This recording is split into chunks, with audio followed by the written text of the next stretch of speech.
Welcome to another edition of Lying on the Beach. I'm Steve Greenberg with Lois Whitman. And today's podcast, we could actually take the entire podcast and just put it into the intro of our guest because his resume is amazing. For the past 40 years, Ray Elman has been at the forefront of both editorial and art worlds. He's currently the founder and editor-in-chief of Inspicio, a highly respected arts publication. The publication is famous for its video interviewing technique and for mixing famous authors and student writers together. An amazing publication. We want to talk to Ray about the state of journalism today and why it's not getting the respect it so richly deserves. But to appreciate the comments Ray is going to make, you have to appreciate the quality of work he's done over his career. Besides Inspicio, Ray co-founded Provincetown Arts magazine and the Cincinnati Arts magazine. Ray is also a pioneer in the digital communication industry, first as the national director of creative services at Coopers Lybrand. Ray was also a founder of Cambria Interactive at Cambria Consulting. In addition, Ray has a successful lifetime career as a visual artist. 4 of his large-scale mixed-media portraits are included in the permanent collection at the Smithsonian National Portrait Gallery. His work is exhibited in museums, galleries, and private collections all over the world.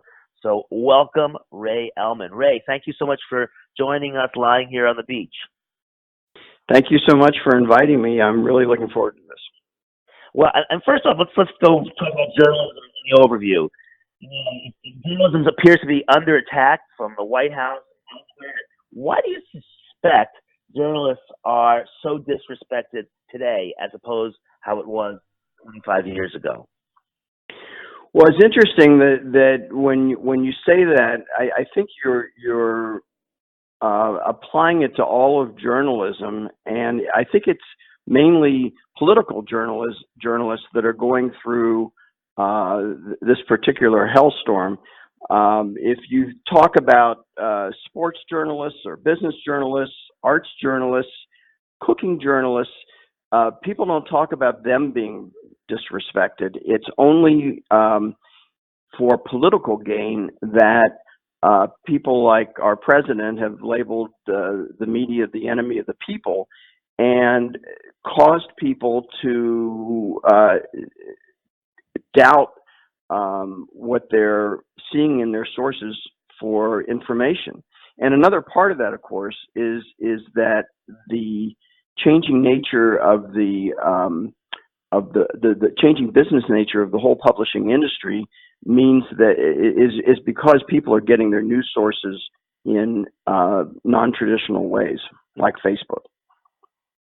So, Ray, I agree that the political writers and broadcasters and internet editorial people are really getting pushed around a lot, but it is bleeding into other areas as well. Even when the publishing house can't afford writers, it doesn't seem to be critical to the business people in the newspaper world. They hire inexpensive freelancers or they go to other sources, and it doesn't seem to upset them as much as it should. I just don't feel, in general, that people really have the respect that you and I grew up with, for people that write. You would not agree with that? Well, I think forever there's been I don't know if I would call it a battle, but we talk about a Chinese wall being between editorial and business. So there's always been kind of a push from the business side of publications to try and get writers to write about the people who buy advertising and things of that sort. And I think so. There's always been this little bit of friction, but certainly I think of a lot of publications as being families where people develop lifelong friendships and stuff. And I've known a lot of journalists over the last 45 years who write for the New Yorker, the New York Times, the Wall Street Journal, appear on CBS, NBC, places like that. And and I don't think people have lost respect for their skills.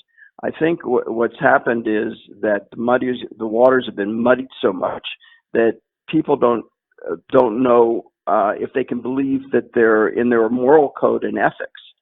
And one of the things that I'm certainly aware of in the publishing industry is that most people that I know who are journalists bend over backwards to follow very strict ethical codes, such as was illustrated in in the movie and the book, All the President's Men, where they're getting three sources for every item that they put in the press.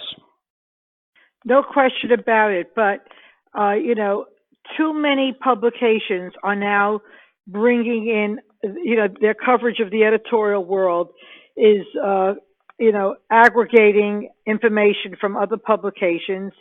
It just seems to me, and too many journalists are starving, absolutely starving. They're relying on, other talents that they have to really, get money, to pay their rent, or they depend on their parents or their wives, and sometimes even children. So, I mean, you have to recognize what's happening in the world of journalism. I mean, every newspaper is like down to a skeleton staff, and it just shouldn't be that way. What can be done? Well, I think that's certainly a huge question that everybody in the industry is asking. And what's been kind of stunning for me is most of the people I know in journalism are very smart. And what I've always said about journalists is they have to be really quick studies, people who can see a topic and become an expert in it overnight through their research and through their identifying the proper people to talk to and doing their interviews. So I think they're very smart people. So it's stunning to me that, given my respect for people in the industry, that nobody's come up with a new paradigm that works such that the business side can be profitable, and such that journalists have a sense that they can be employed for years. Go ahead. Sorry. And Ray, I going through that same thinking process, though, but the other thought is that there's like kind of a chilling process as far as young journalists go. If there's no money in the field, they're smart people to begin with. Why would they go into this field only to suffer and have trouble, paying to afford their families and whatnot? So instead, they go into something else. So are you seeing less people, smart, capable, young journalists coming on the horizon? Is that going to start to, it's funny, Watergate actually created a whole bunch of journalists. And I'm wondering if the opposite effect is happening now, where you're going to get a lot of people not going into journalism. It's really interesting. It's an interesting point, Steve. And I'm teaching a course at Florida International University in how to create digital content, how to create digital publication platforms. And because of its nature, Florida International University has 55,000 students, most of which are immigrants or from immigrant families. And I'm finding that the students I have in the School of Communication and Journalism are very smart, are very media savvy, and are very industrious and proactive about trying to build new careers for themselves. On the flip side of that is that the millennials have realized if they want to make money in communication, they're much better off trying to get an Instagram site or a Facebook site to get like over 1 million followers and monetize that. So we're about to run an article on a young woman who's probably 22 named Lely Hernandez, who grew up in Miami and moved to LA. She's very attractive. She's an actress, and basically she puts her lifestyle online regularly with these little skits that she video records herself, and she's got 1.5 million followers, and she's making a very good living. So I think part of it is follow the money. How can people who are interested in communication make a decent living at it. And I think that we're coming at this from the old traditions of journalism, where everybody sat on the subway with their folded New York Times and their fedoras, reading the newspaper every day. And the younger generation right now is exploring and looking at all kinds of different ways of cashing in on this. And just one aside to that, a few years ago, there was a 5,000-word article in the New Yorker about how to make a 15-second video that would go viral. And they even had online, they had illustrations of the videos that were being created that way, which were total fluff, but nevertheless, they had 8 million followers.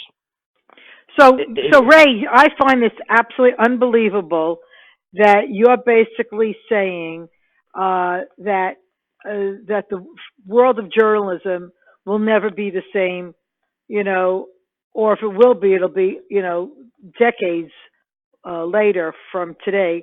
But you're saying that the way we know it is not going to happen again. The way we knew it is not going to happen again. But like for example, one of the things that I'm doing with Inspicio, the publication that I founded, is it was much easier, because I didn't have a big budget to pay for written content, to do video interviews with prominent people in the arts that had some connection to Miami or came through Miami, which is a very transient gateway to the United States. It was much easier for me to do video interviews with, like, the U.S. Poet Laureate, with Pulitzer Prize winners, with Academy Award winners, with top artists. And then instead of using traditional approach of, say, running a 20-minute or a 15-minute video interview like they might do on CBS Sunday Morning or on 60 Minutes, I broke the video interviews, which usually took about an hour to record, into individual clips that are presented such that there's one answer to one question.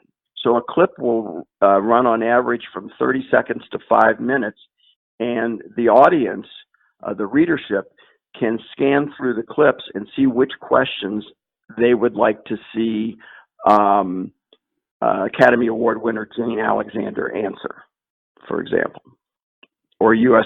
Poet Laureate Billy Collins. And by the way, that business model, or whatever we call that format, is taking off. I was just reading Jeffrey Katzenberg is about to launch QB, which is a streaming service where nothing is more than 8 minutes long. So he's looking for content where people will be watching these, it's a Netflix kind of thing. It's a service you pay for, then you can go on and grab clips that you want. But nothing will be more than 8 minutes long. All the shows they're creating, all the content is all under 8 minutes, and they expect it to be watched on their phone. So your content, for example, would be a natural for QB. But I keep wondering if the public good isn't being hurt along the way. If our attention span gets so short, when will we get, these journalists in the past were giving information that was important to society. I mean, you were learning about, righting a wrong or whatnot. I feel like that's going to start to just disappear, and we'll be entertained and maybe somewhat informed, but not the way we were before, not with the same depth of knowledge. Well, I'd like to ask you a question, which is, do you watch much of the cable news networks? And there's a lot of information being put forth almost 24/7. But the question is, who's the audience? Is the audience all rabid political people that are older than 60?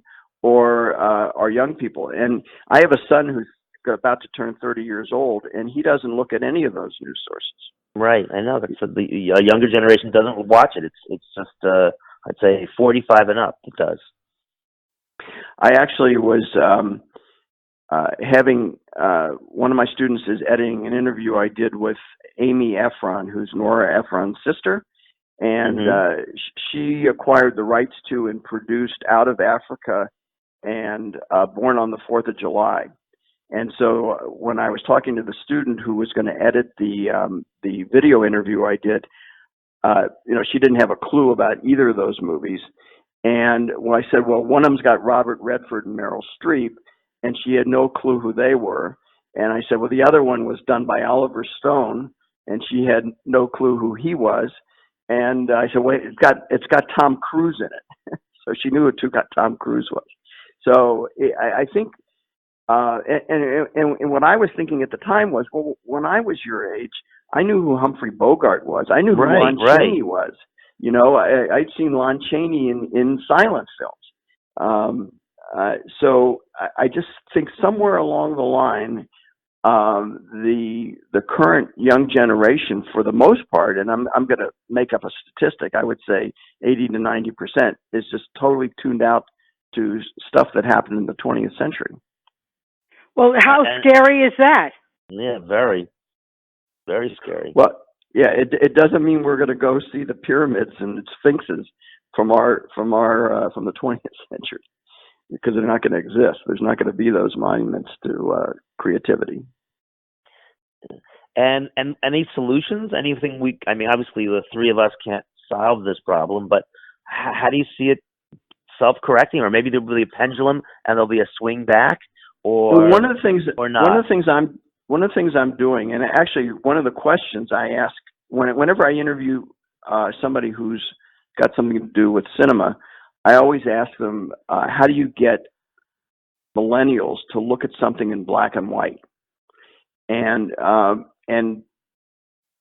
everybody encounters that issue, that millennials don't want to look at anything that's not in color. So that's number one. But one of the ways to answer your question, one of the ways I'm trying to address this issue is I'm trying to get my video interviews to be used as part of school curriculum in K through 12 and higher education. So I've recorded approximately 150 video interviews with prominent people in the arts. And on average, let's say each one is presented as 20 separate clips, which means I've got roughly a cache of 3,000 video clips. And what I'm experimenting with right now and developing a pilot program for is to get K through 12 teachers to access that video cache and assign clips to students or use it in the classroom. And the same thing with higher education. So if somebody is teaching a course in photography, I've recorded 7 or 8 video interviews with top photographers and with one of the top photography gallerists in the world. So if we can get that information into digestible forms that can become part of something that students get used to looking at, and that isn't painful because it's short. Each of the clips are short.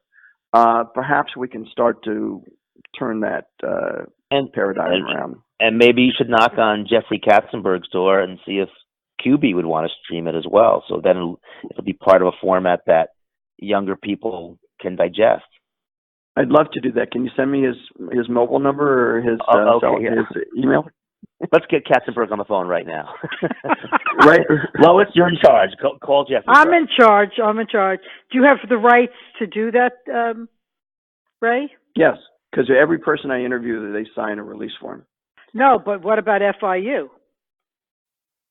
Well, I can work those out with FIU. I'm already doing it in connection with something I haven't mentioned, but that you alluded to when you were talking about how so many journalists have been let go by their publications and are now freelancing. In Miami, there's the Miami Herald let go of all its arts journalists, theater, visual arts, etc. And Miami-Dade County is blessed that they have an extraordinary Department of Cultural Affairs, which has been developed by and is led by Michael Spring. And one of the things he created over the last year or so is something they call Artburst. And they're using funds to pay arts journalists to write stories which they publish on their Artburst website, but which are available to any publication to reprint. So I'm both using that content, and I'm making available my video clips to them that they can promote it through their channels to other organizations. But to restate what you just said, so the government is paying for the coverage of the arts in South Florida, which sounds great, but isn't it a slippery slope if the government says, well, I don't really think that's art, or I'd rather have it, this doesn't promote what we want you to promote. I mean, doesn't that set up could be, I'm not saying it is, but couldn't that be a bad slippery slope where the government is deciding what's art and what's not art, and this is too radical for us, or this is not too radical for us?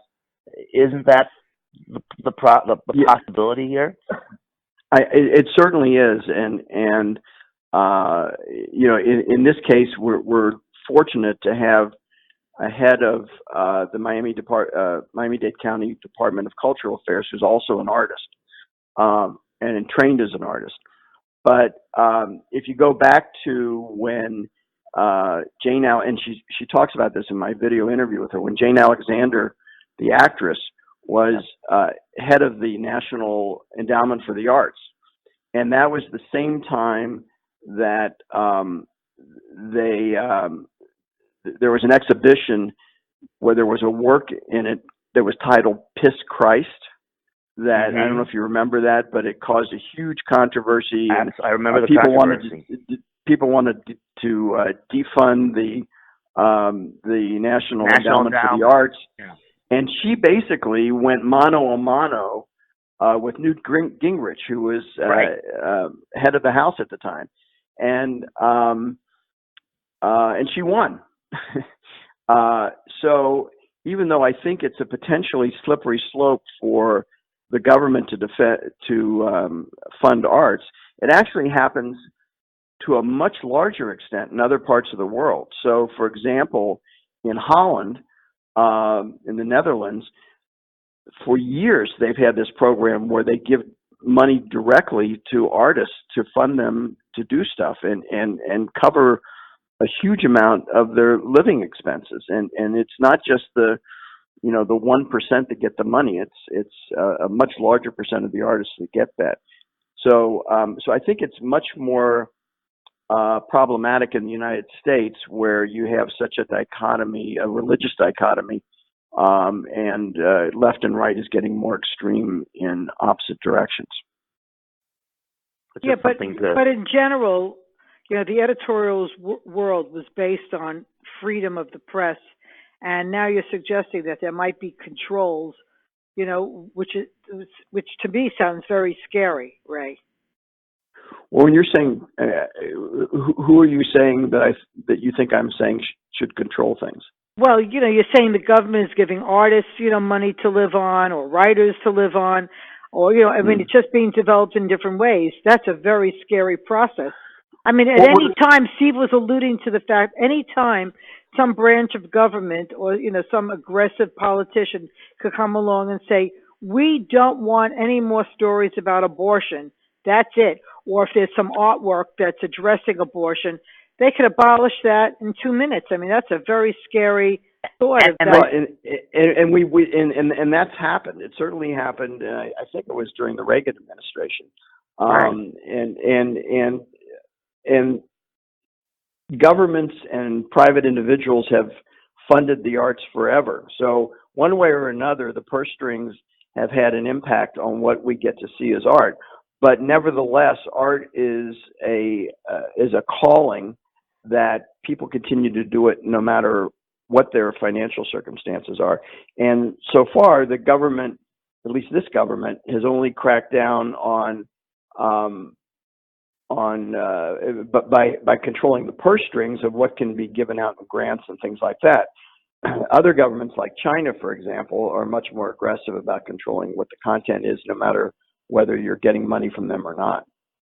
And my point wasn't that art burst is bad. Art burst is wonderful, but it still leaves the potential that if you have a change of government or a change in the person who assigns who's head of that gets changed, all of a sudden now you can control what's getting covered in the arts based on what's politically advantageous for one group or another, as opposed to what should be covered because it's just great art or not great art. So that's that's the concern whenever. So I don't know. I that's why that's certainly in my mind, maybe it's a Band-Aid, but not a solution to the problem. But you know what? Ray brings up a good point, Steve, and you've said this many times. Who is controlling the purse strings? Steve was a TV reporter, and I'll let you, Steve, tell the story. But if you were working for one of the major networks, they told you the kind of story that they wanted you to bring back, right? Well, unfortunately, no matter who controls the purse strings, there's going to be interference. That's just the way it is. I mean, sometimes it's a fight in the conference room and maybe you'll win. But if it's big business that owns journalism, which is usually the case or was the case, they're going to have put in their 2 cents about this, or more than 2 cents. And if it's government, the same thing. So, I mean, I guess that's just a never-ending problem. As long as journalists have to get paid, someone has to pay them, and that person paying them feels they have the control to say this is what we want covered, or this is not what we want covered, or this is how we want it covered, or this is not how we want it covered. So it's going to you're always going to be in that vicious cycle a little bit, but it's something you have to always be aware of and stand up to when you need to stand up to it. So that's why, I mean, government is always, has, big business just wants to make more money, whereas government sometimes has very different motivations for wanting one thing or another thing happening based on what's politically advantageous. So that's what makes it a little scarier sometimes. But Ray brought up another point which I'm concerned about in the future. Like his young student who lives in LA now, wherever he mentioned, and she's got her own Instagram with 1 million followers and everything. Mm-hmm. These are not trained journalists, and most of these people, I would say 95% of them, Ray, and I'm making up that statistic too. But we, Steve and I watch the social influence world, tremendously, and these people come and go, and they're certainly not a standard for any kind of substance. So well, I don't know. I don't know if you're not trained journalists, and I have no idea. I mean, we could have said that a lot about the people that Steve and I grew up with as journalists as well. We always had our own opinion about that guy covering, a particular subject, and we criticized I want to go back to. I started a magazine called Provincetown Arts in 1985, and it's still being published. All these years later. This will be its 35th anniversary. And at one point I did an interview with Morton Dean from CBS News. I don't know if you remember him I remember him, sure, absolutely, very well. And he's still alive. And another friend of ours whose name is Palmer Williams, who's passed on. But Palmer started off on See It Now or Be Here Now. I can't remember the name of the show, but he was the executive producer of 60 Minutes. And one of the questions I asked was whether or not you were ever told how you had to cover a story for political reasons. And what Mort said was it only happened to him once, and it was because when he covered Vietnam, the Vietnam War, and it was when there were lives at stake if his story was published. But basically, they claimed that there was that Chinese firewall between business and editorial, and that at least in those days, the editorial got to do what they wanted. I mean, clearly Edward R. Murrow went up against Joe McCarthy, so I think that I don't know if we're losing that quality of standards, but there's such a proliferation of news programs you can watch now that in any given direction, somebody's going against somebody's interest. And the other concern is that these days everything is so individualized, like that Instagram person. Yeah. In the old days, you had a group of people, so you kind of all watched each other, and everybody would argue, like, is this the right way to go, or this is not the right way to go, blah, blah, blah. And there was a conversation, an argument, and ultimately a decision made. Whereas if it's just one person, they can do some pretty serious damage with being not careful enough, not checking the source, just reporting something as fact when it's not fact. So there is that concern, and hopefully, that's we will maybe America's appetite, society's appetite for real journalism will come back, and there'll be a push for it, or maybe it'll disappear. I guess we'll have to all wait and see. Ray, before we wrap up. Can you just tell us some of the people that you've interviewed over the years so that our listeners could really appreciate the work that you've done? Well, I'd love to, because it's been such a joy to. It's always a joy to sit down with people who have achieved a lot in their fields and talk to them about how they got there and what they've accomplished. So, two U.S. poet laureates. God, now I'm showing my age. I'm starting to blank. No, that's called experience. You can't remember everyone's name. Sorry. We know Morton Dean is in the list. Yeah. Right, Morton Dean. But I've interviewed, as I mentioned, Jane Alexander. I've interviewed Lourdes Lopez, who was one of Balanchine's primary muses as a dancer. I've interviewed a number of film directors like Alan Metter, whose biggest film was Back to School with Rodney Dangerfield, which was one of my favorite. One of my favorite. Yeah. And God, Lois, I'm doing a blank. Okay, don't worry about it. I found a list. I found some. I'll help you out. How's that? Good. Okay. You've interviewed, let's see, David Axelrod, then Carrie Sanders, Jim Morin, Danielle Flood. Maybe that's not Daniel my right Flood. one. Let me just digress for a minute. Daniel Flood. Did you guys see the movie that was made of the Graham Greene book that was set in Vietnam? I can't think of the name of it right now. But Daniel Flood is the real life daughter of the couple of the triumvirate that were in that movie that was remade with Michael Caine and the guy who was in all those mummy movies. So the real life daughter that was a result of that triumvirate was living in Miami for a long time, and I wound up interviewing her because she wrote a book called the oh God, I can't think of the name of the book, but don't worry about it. We'll look it up. It was if we can. I don't know if you can splice this in later, but I can give you more details. But for some reason, I'm blanking on these things. Don't worry about it. So just to knock off a few words: Gail Sheehy, Joseph Kahn, Tom Hudson. So you've got a pretty impressive list of people in the world of journalism that you've interviewed. And and what's interesting about Miami is when I first came here, and I looked around and I saw the explosion of the arts in Miami, and I was blown away. And I said, this place could become the number 2 art capital of the United States after New York, because it was exploding in so many directions. And then what I started to discover was that it's really a transient population, which everybody knows, but people in the arts are constantly coming in and out of here, prominent people in the arts.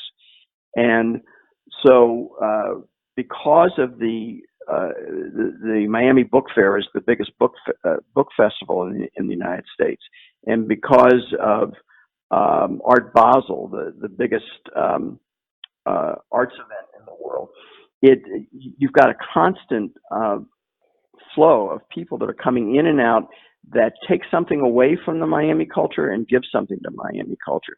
And so it's that ebb and flow that I'm documenting in my publication Inspicio, and there's a never-ending supply of super talents that are available to interact with and document their lives. I want to add one other thing that's kind of interesting. So what I'm trying to do with the Inspicio magazine is, instead of being an events-oriented publication where we review current shows and things like that, I'm trying to be an evergreen publication where the stuff that we record will be just as interesting 50 years from now as it is today. And So the questions I ask when I interview people cover the arc of their lives and their careers, and not just the event of the moment.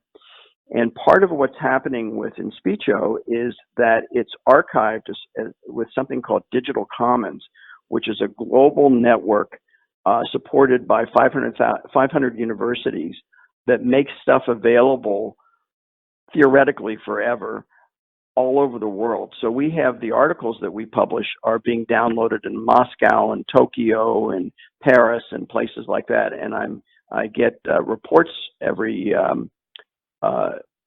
week and every month that indicate who's reading the content all over the world. That's amazing. That's wonderful. And honestly, the effect will be, forever. It's really, you're leaving a permanent mark, which is so terrific on the cultural scene. So Ray, this is getting way longer than we usually do, but we would like you to wrap up where people could find all of your content. Please say it within the broadcast here. Okay. Well, to begin with, we have a website which is sponsored by Florida International University. So the URL, the address is Inspicio, INSPICIO.FIU.edu. So if you type that into an address, you'll get to the website. Then we have an e-magazine that's built on the same platform and is modeled after the New Yorker e-magazine. So it's a very similar format. And that's available for iPads and iPhones. And it's actually the best way to experience Inspicio, especially on an iPad. And all you have to do is click on the link that takes you to the applications, the app icon on the iPad or iPhone desktop, and search for INSPICIO, and you'll get our content. Everything's free.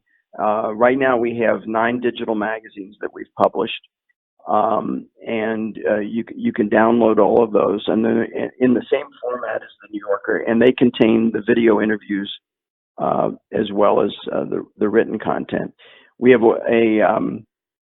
if you search for us in Facebook, search for Inspicio, you'll find our Facebook page, and we have a Instagram page. And again, search for Inspicio, INSPICIO. And what about putting all your videos on YouTube? They are all on YouTube. So we haven't promoted that channel, and I'd have to get back to you with the exact address is. I guess if you just go to YouTube and search for Inspicio, you'll find it. It's going to pop right up. Yeah, they'll show right up there, I'm sure. Yeah. But do you think that they're stacked in the way from the beginning to the end?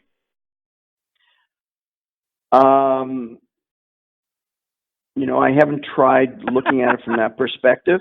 Mm-hmm. I think we will try usually, check it out. Usually, when you Google an individual, our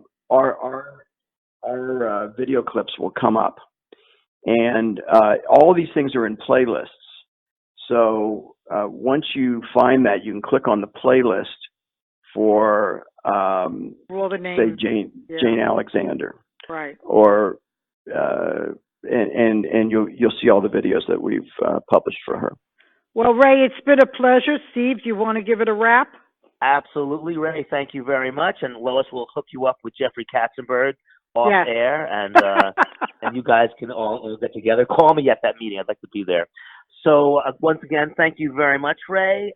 I'm Steve Greenberg with Lois Whitman-Hess. I forgot the Hess the last time. Okay, Lois Whitman-Hess. And we have been Lying on the Beach. Take care. Thank you.